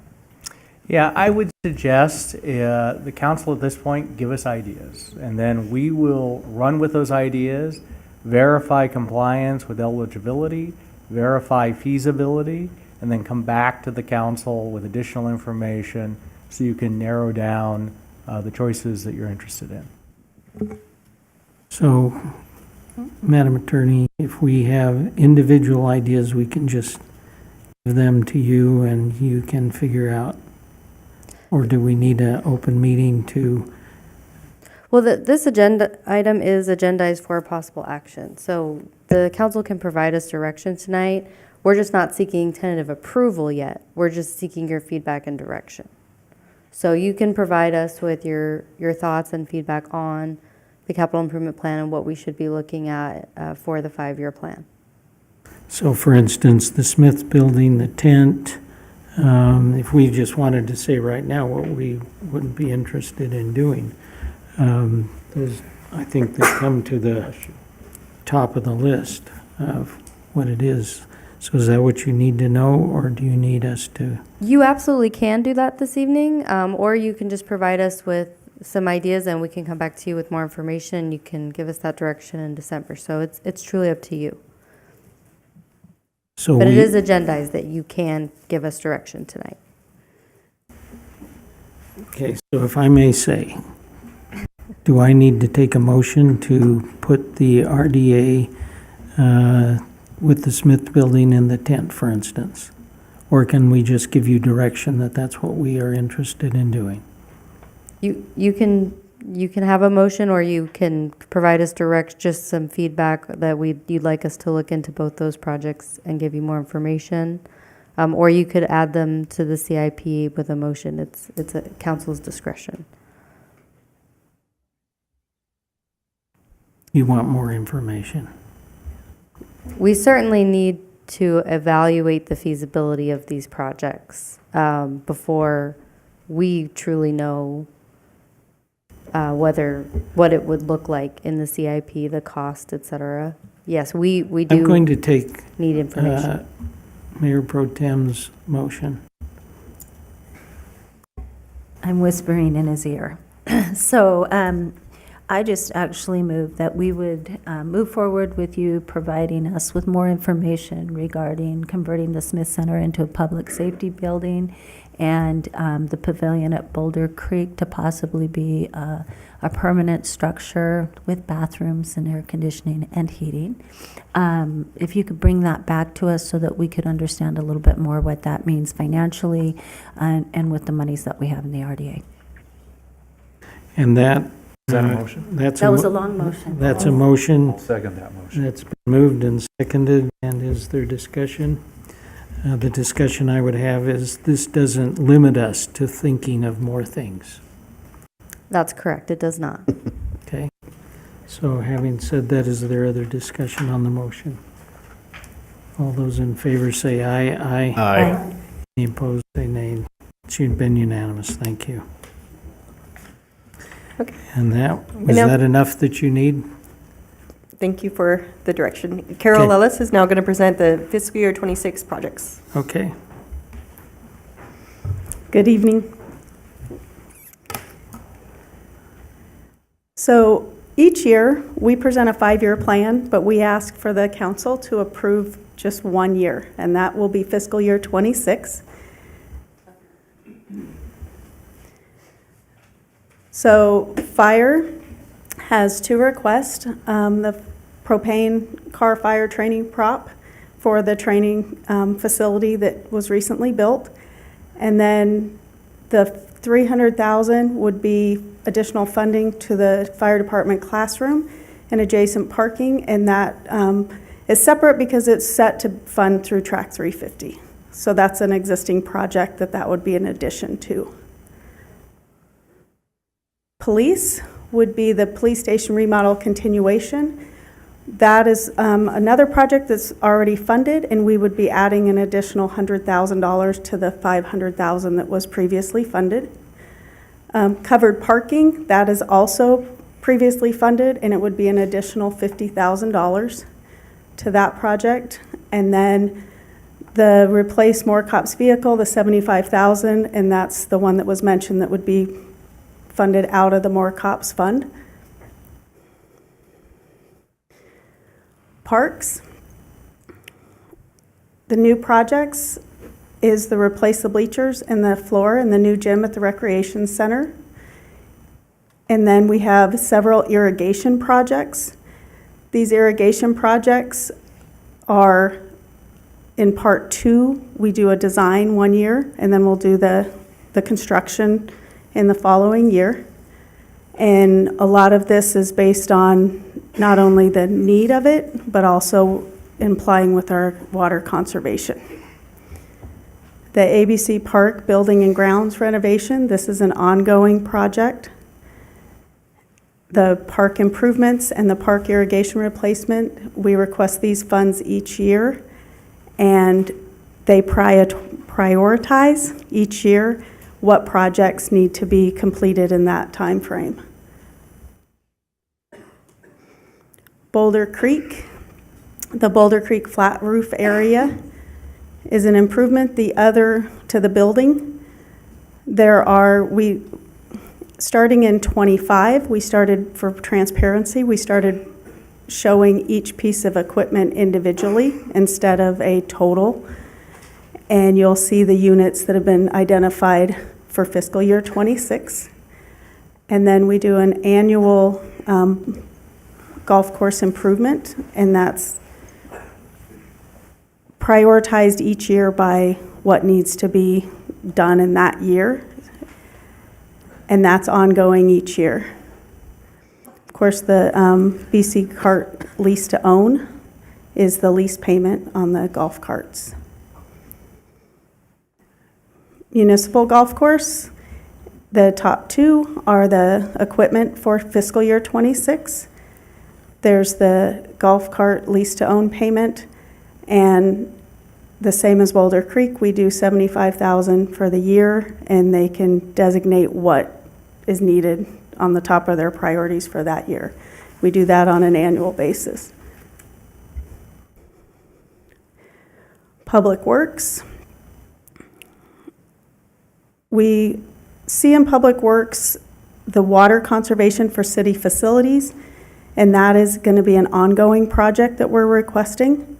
And each year we'll designate what the priorities are that we can handle to increase the water conservation and also get it accomplished within that year. There is also the street sweeper clean out in Wash Bay for the city yard. The RTC funded projects are in one total amount for $1,650,556. And then the city shops renovation and expansion is an ongoing project. The ADA transition plan for the city facilities for $100,000. That is new for fiscal year '26. And the City Hall fire system upgrade for $300,000. The airport, the projects, you'll see the air traffic control tower, which is the major project. The other projects listed, keep in mind that these projects will be adjusted to make sure that we use our airport funding, we don't lose it. So what we do is we put projects on the CIP so that if something happened and the air traffic tower was not able to move forward, we have other projects identified to be able to use our funding before, so we don't lose that funding. Electric, continuation of the substation 3 rebuild construction. That $2.1 million is in addition to the funding that we already have funded in fiscal year '25. The electrical distribution upgrades is an ongoing project for the last few years. And that's basically going in and replacing the poles and replacing the structures, the feeders, in order to assist with the conversion. And then feeder 14 to 24 tie replacement is also in line with the 4 kV to 12 kV conversion. Water, copper service replacement, that was our 10-year plan. We have been doing great with copper service replacement at combining it with our RTC projects, so that as RTC is funding the replacement of the roads, we're going in and changing out the copper service water so that we don't have to recut those lines and recut those roads and repay for that in the future. Replacing the dump truck on water. And so wastewater, the sewer line reallocation at Georgia and Buchanan, the concrete lined aeration basin, and the effluent splitter box improvements are what's identified at this point. With the future, if there are grants that come into play, then our water and wastewater could be adjusted to take advantage of those grant fundings in the future also. So other ideas being researched is water conservation, evaluating the best use of city space, which has been meeting and event space, storage, and a dedicated safe key space. So none of these at this point are in the CIP, but there are things that we have definitely been looking into. So connecting with the residents last year, we started a CIP website, reaching out to the community and asking them to give us CIP suggestions. Since that, we have gotten 163 suggestions, and each time a suggestion is received, it's given to the appropriate director. And in looking at those 163 suggestions, over 40% of the suggestions were already either currently being addressed or in the CIP to be addressed. This would be the dog park. This would be the street improvements. the swimming pool, the pickleball, and many of the utility projects to upgrade the utility infrastructure. And that is an ongoing link that is checked on a daily basis, and there's no plans to eliminate that. So the CIP timeline, we start in August, and we meet with our directors, and we also presented to the Utility Advisory Committee on 10/2. Today we come and present a draft to the council and ask for feedback. We plan on a staff-led resident workshop on the 6th of November. And then the finance team will go back over it again with the city manager. And we plan a tentative approval with the city council on December 10th. At that point, it would come back for final adoption with our operating budget, May 27th of 2025. So there is a digital budget book that we put online that everybody got a copy of, and we put it on our Finance CIP tab on the city website and encourage residents to go through. It's a long read, a lot of information, but it has each of the description of each of the projects. And then we also have a CIP email, and we encourage any information to give us a. So is there any questions? So what you're saying is we have all of these things written, and we have a means to, if we don't have the means right now, we have a means to get to all of the things that you propose. So that's why the funding sources are very important, especially in the year that you're approving. And we have identified that those funding sources are available. That's what I wanted to hear. Thank you. Go ahead. I have a question. Not 100% sure it's the right place to ask this, and maybe it was the time before. We put in something called the Peacemaker. And is that a capital improvement project when we put something like that in? It was paid for out of a CIP. And has it been successful? Do we feel like it's been successful? And for those who don't know, Peacemaker is to help eliminate the smell that comes from our sewers, in our lift stations, so. Yeah, good evening. So Joe Stubitz, your Utilities Director. We did install an air scrubber. The model is the Peacemaker at Lift Station 1. We also installed a smaller unit at the transition from the force main to the gravity main. It's in the right-of-way in the Albertson Shopping Center area. We've gotten a ton of positive feedback from the surrounding area. Knock on wood, the odors are not noticeable. So that's what the equipment is designed to do. So I know that initially, right, when that was installed, we talked about possibly, because we have odors in different parts of our city that still exist. For instance, in front of the high school, on Fifth Street there, we talked about possibly putting them in different areas if we found that it to be successful. Do we have future plans to put those in other areas to help eliminate those smells? We have a capital improvement project that's ongoing titled Rehabilitate Sanitary Sewer. Certainly the scope could be applied to that project. Because we know that the manhole cover odor pellets or whatever we put in are not working.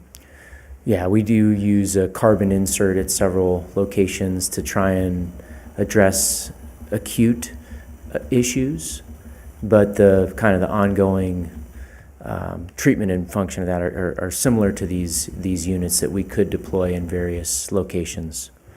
So is that something we should include in a capital improvement project? So there is a existing capital improvement project titled Rehabilitate Sanitary Sewers that we could apply this type of work towards. To put another one of those in a different lift station to eliminate those smells. Or at scrub. different locations. At different That's- locations. That's my understanding. I would have to confirm that, but my understanding is the scope is such that we could do that. I would hope we'd prioritize that, just because it's nice to live in a city that doesn't smell like sewer. Agreed. So that was a question. And then, I don't know if you're the person to answer this. What percentage of copper service replacement have we done up to this point? Do we know? So the entire copper service kind of program was a 20-year program. We've accelerated that with the ARPA funding that we've had available. I'd have to go through and see exactly how many that we've had, but it's a replacement of the polymer synthetic pipe with copper. So that's what we're going to do, but I can go back and get you those numbers at a later time. Okay, great. I'd just be really interested in that because you're Sure. doing it in connection with the roads, so. Absolutely. Okay, thank you. Okay, thank you. Other questions?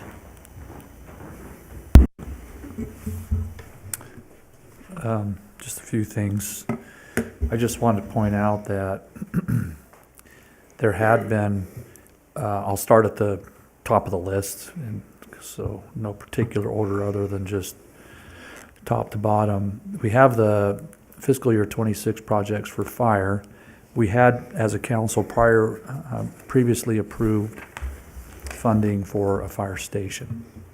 And so I'm taking for granted, as confirmed, that that money is still in a bucket earmarked for that, although I think we all have been told that it's, in that iteration, not going to proceed. So I think we need to find out if there's the follow-up from fire to request a station be built elsewhere, that money stay, or if we integrate that back into capital projects. And if so, that's kind of half statement, half question. And then another additional statement is, question is, are there funds remaining to finish the current training project so that that's actually usable? Because you flow water in the dirt and it's going to rut that thing out. You can't get vehicles around there, personnel safely or anything. So is that currently funded and going to be completed? Yes. The funding is in place for that, and you will see at the next meeting the paving and grading come for approval. Okay, thank you. And then on to police. So if I heard you right, there's already 500,000 set aside for capital, and then we're asking for an additional 100. And Chief, I don't know if you want to comment on this, but was all of that designated for the update or upgrade to the dispatch center? Or were there additional projects associated with that? And since we've talked about the fact that those walls are made out of dam concrete, it's So- not really a I'm going to ask it's not a Gary footprint Poindexter renovation, and right? Chief Shea to So- come up. Okay, thanks. Dispatch consoles.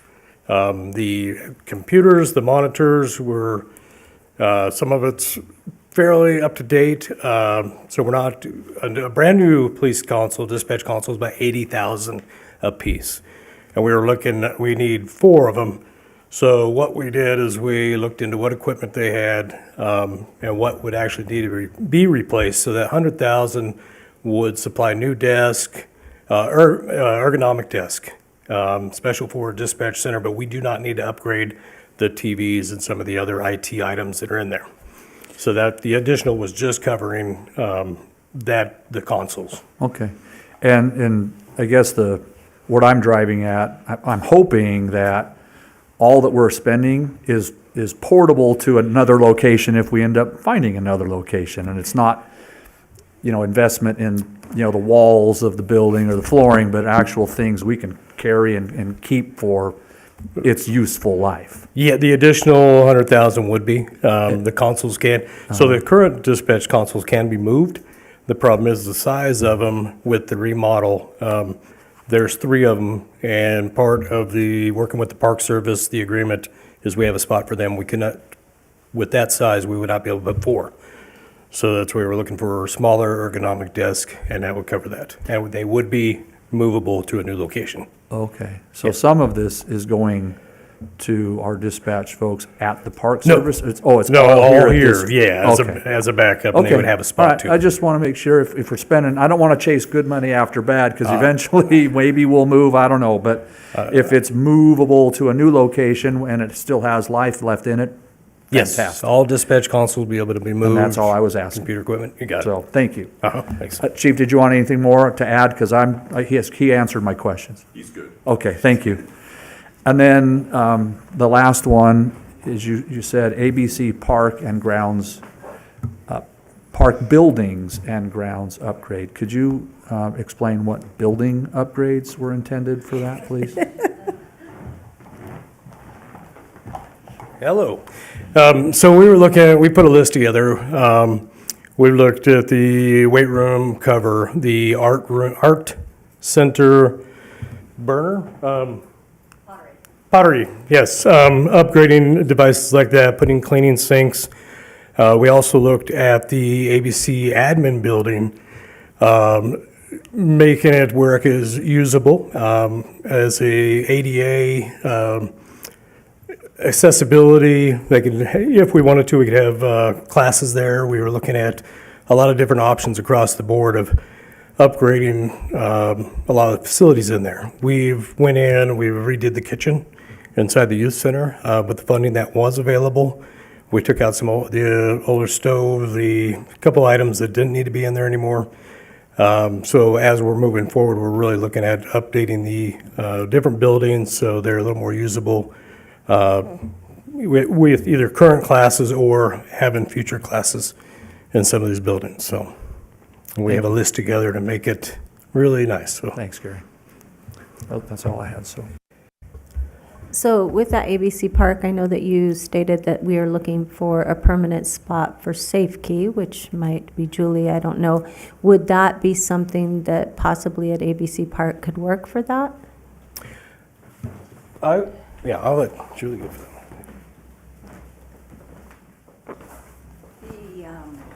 Julie Calloway, Parks and Recreation Director. The issue with ABC Park, yes, in theory it could. As a matter of fact, we do utilize that facility during winter break, spring break, and all throughout the summer. However, transportation is an issue. Getting the kids from Mitchell and King Elementary Schools to ABC Park would be that transportation would be something that if we utilized that facility, we would have to come up with a solution to how to transport. And not only the transportation component of that, but also a lot of kids will do an activity right after school. It might be a little tutoring, or it might be a club or a choir practice, which again would mean that we would have to do transportation twice because we would be doing it immediately after school to get the kids to ABC Park in theory, and then once those extracurricular activities happen, then it would be another round of transportation. So I'm not sure how exactly we would go about that. We have certainly thought about it. Okay, thank you. Mm-hmm.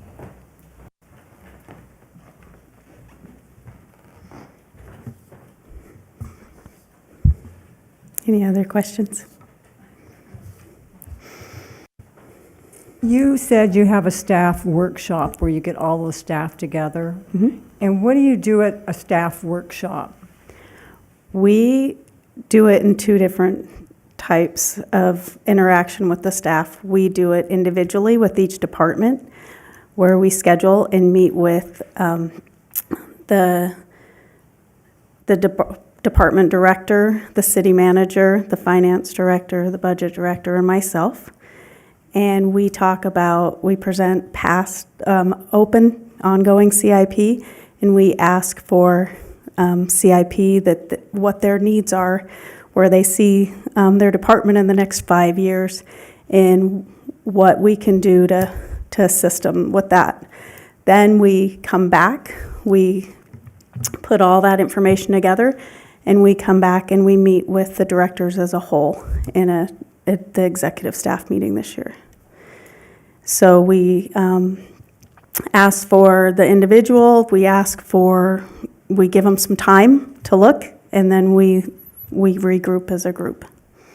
And do you kind of advise them of, like, maybe you've asked for too much, or there's not enough, or how does that work? When they make their request, we discuss with them we assess the need, we assess the available funding, the possible funding sources, and the timeline. We want to make sure that we can get things done in a timely manner. We also want to make sure that we've looked at all possible funding sources. So the other thing we do, we want to make sure to put in all the operating costs. So it's not just the cost of building it or buying it, but it's the annual cost that needs to go in the operating budget, that we make sure that we address that also. Additional staffing also. And then my last is a comment. I just want to say on the scrubber that's down by Albertsons, there's a cover over it. You can't even tell it's there. Great job on getting that disguised. And thank you for doing that.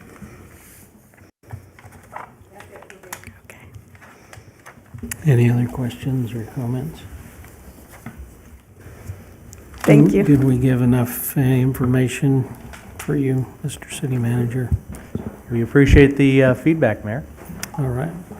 So we'll close item number 11 and go to item number 12.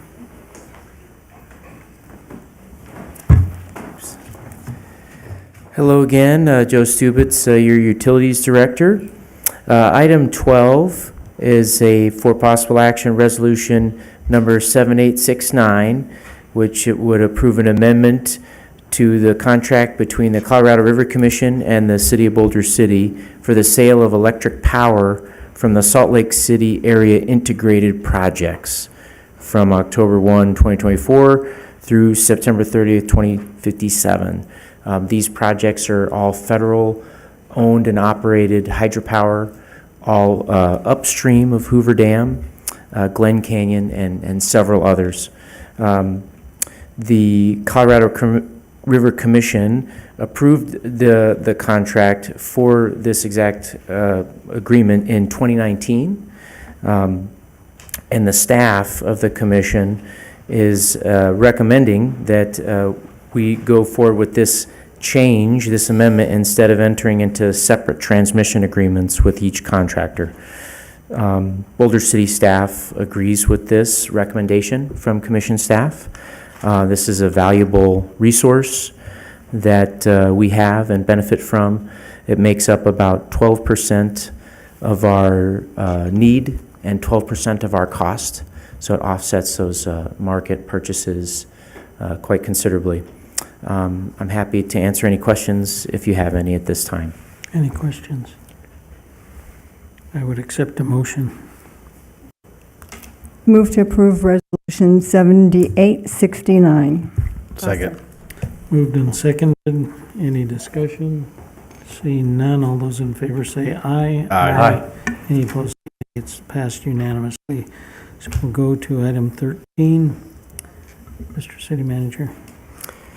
With the successful early implementation and completion of the action items in the 2020-2025 strategic plan, City Council, community, staff, and consulting firm Emergent Method over the last several months have been working to develop a new strategic plan for the community.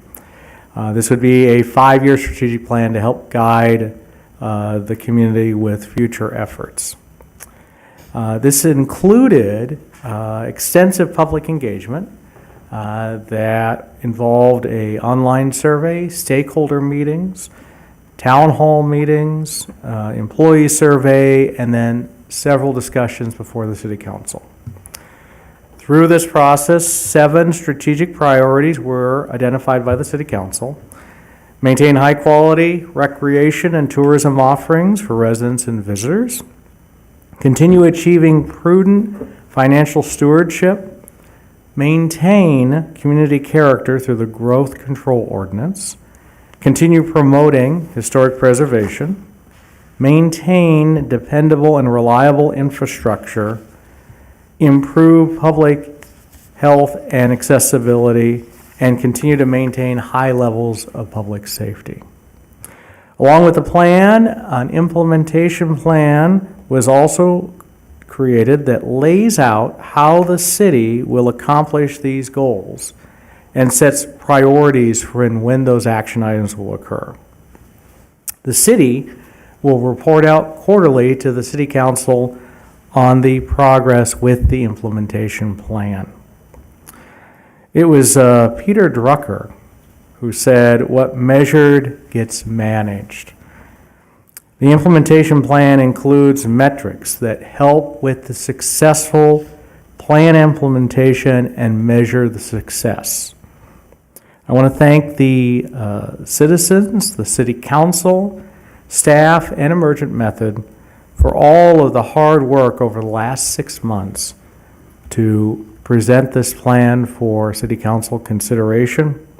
And so therefore I present Resolution 7870 for City Council consideration, and I can answer any questions. Any questions? I would accept a motion. I'll move to approve Resolution 7870. I'll second. Moved and seconded. Any discussion? All those in favor say aye. Aye. Any opposed? It's unanimous. Thank you.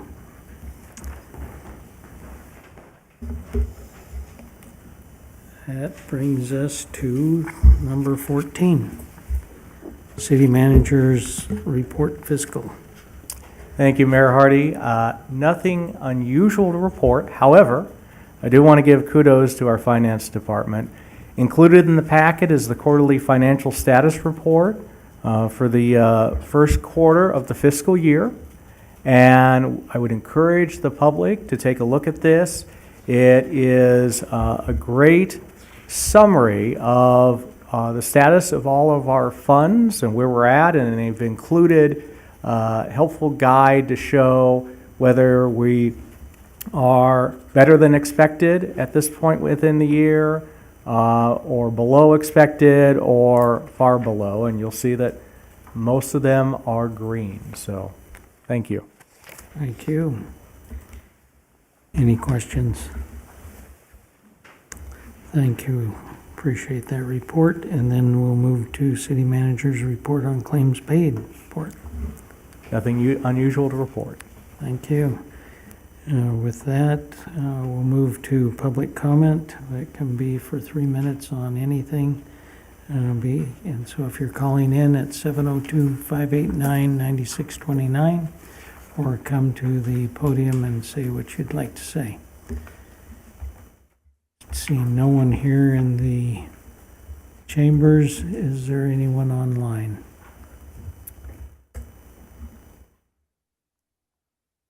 Or on the phone, 702-589-9629.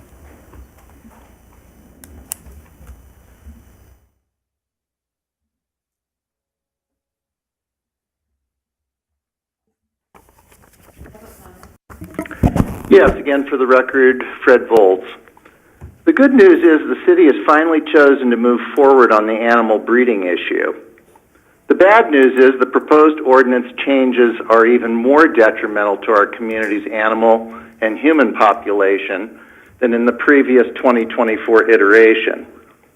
In case you haven't read or received summarized business impact public feedback yet, there are a number of problems and omissions in the information released for the public to review. Boulder City has no statutory obligation to officially sanction animal breeding under NRS 574.353, Section 2. The proposed reduced fees don't begin to cover the frequency of periodic inspections necessary to ensure animals are not abused and exploited. Nor is there any provision for the care of dumped and imperfect animals that breeders produce and can't sell. There is no requirement to spay and neuter the products of breeding operations. City staff have calculated no adverse, beneficial, direct, or indirect effects of breeders potentially concentrated in our residential communities. Animal services staff are given no authority to limit the number of breeders in a particular part of the city, nor have they been consulted for their professional input still. No provision exists for those who live within a 1,000-foot radius of a breeding operation to weigh in before the breeder begins operations, with a 3/4 majority of residents and property owners agreeing to this change in the quiet enjoyment of their properties, just as with zoning changes. Lessening penalties and reducing violations from criminal to civil infractions is no different than California declaring shoplifting under $950 is no problem, and then it soon becomes a major crisis. Moving forward with these aggressive proposals in November harms the community and does not reflect the majority's sentiment. Of course, we still have no action on an enforceable leash law, mandatory spay-neuter, microchipping of pets, a trap-neuter release program, and increasing penalties for animal abuse and exploitation, such as the puppy 7 who was brutally beaten by an as-yet undiscovered person. Set aside the proclamations and other frou-frou and begin to appropriately take care of the voiceless animals in our community who suffer in silence from the actions of those who only see dollar signs and fulfillment of their selfish desires, not the best interest of our animal residents. And again, I will ask that my comments be added to the record verbatim. Thank you. Thank you. Anyone else on the line? 702-589-9629. See no one here in the chambers who's coming forward. No one on the phone line. Public comment is closed. Move to City Council's report. Go with that one. Well, our animal shelter is full, so if anybody's looking for a puppy or a cat, please go down and adopt. There's a beautiful German Shepherd down there that has been there for quite a while, and he's a smaller German Shepherd, so now you can have 6 puppies in your home, so go down and get a bunch of them, and it's same as the cats, so we can empty out our animal shelter, and it would be so appreciated. So anyways, I just hope if you're thinking about an animal, now's the time. Thank you. Thank you. Matt. I had the wonderful opportunity to attend my Workforce Connections meeting today. A lot of stuff that I learned about our healthcare system, and so if you're out of work or looking for work, you can always go to our career hub down at the library, or go to Workforce Connections, and there's job listings, or if you're an employer, you can post a job, or if you want to join and be a partner, you can click on that. That's all I got. Thank you. Just had the chance to go to National Night Out after our last city council meeting because it was a little shorter, which was kind of nice. We won't talk about who won the baseball game, but we will say that it is amazing. I hope that next year you guys will have a chance to go. And if you have young kids, bring them. There's a lot of fun things to do as a family. It really feels like a wonderful opportunity for the community to get together and celebrate. And even cheer for our men and women who serve us in our community, keep us safe. So also, girls golf won state, so we will be changing that little sign out front. And boys tennis and girls tennis are currently on their way up to Reno, if not already there, to represent us. And so we say, go Boulder City. Thank you. Thank you. I don't have any updates from my committee assignments, other than we have had the Water Authority do a pivot or two on us in relation to the feasibility study, and we're conducting everything appropriately agendized as we can, and making sure that we respond accordingly. So that's just a committee update briefly there. Nevada Day is on the 31st between now and our next meeting, and so we hope everybody is able to recognize the 160th anniversary of statehood from 1864 to today. And there are festivities, I know, up in Carson City celebrating a big weekend of fun and activities there. And again, congratulations and thank you to those safety officers who perform those duties so diligently, and